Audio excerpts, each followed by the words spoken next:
skater shoes, flannel shirts, teenage angst, and a feeling of not fitting in. All of these are emblems of the grunge era of the 1990s in which I grew up. However, the most iconic article of the grunge era would be the music. The grunge era of music brought about change in musical culture that influenced later musicians for many, many decades. The beginnings of the grunge era were actually in the 1980s, centered around the U.S. Northwest and the state of Washington. Rolling Stone magazine coined the term the Seattle Sound to indicate this origin. The music was influenced heavily by punk rock and heavy metal acts of the previous decade and was underpinned by the feeling of American youth that they weren't understood nor listened to by mainstream society. The first musical groups in the grunge genre were formed in garages, and their lyrics reflected the social outcast sense that their members had. By the early 1990s, the music found its way first on the local Washington area radio stations and later onto national radio. If you want a sample of the original Seattle sound, listen to music from the first bands: Nirvana's Smells Like Teen Spirit, Pearl Jam's Alive or Jeremy, and Alice in Chains' song Angry Chair.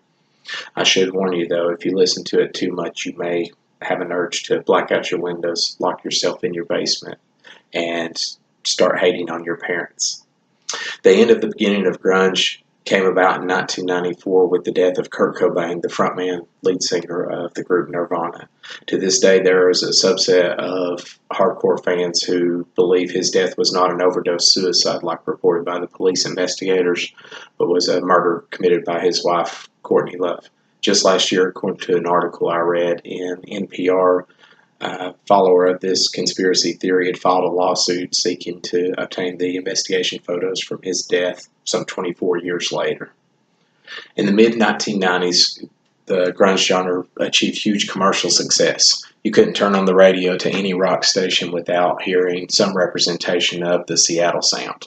Groups such as Green Day and Stone Temple Pilots received widespread airplay with hits of theirs, such as When I Come Around and Plush.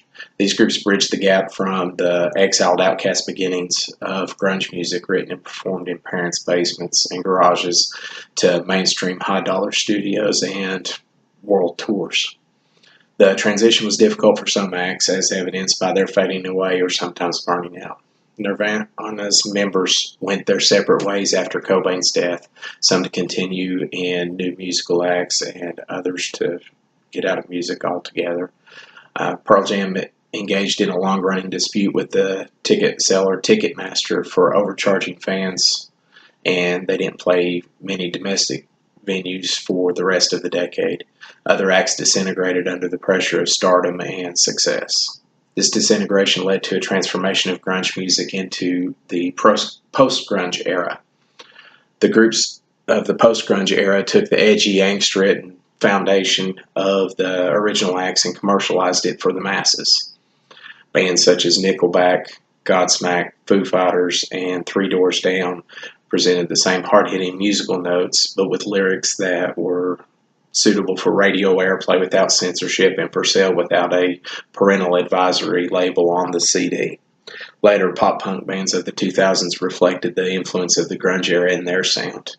Bands like Blink-182, Sum 41, Avril Lavigne, and Good Charlotte are good examples, according to an article in the music magazine Indie 88.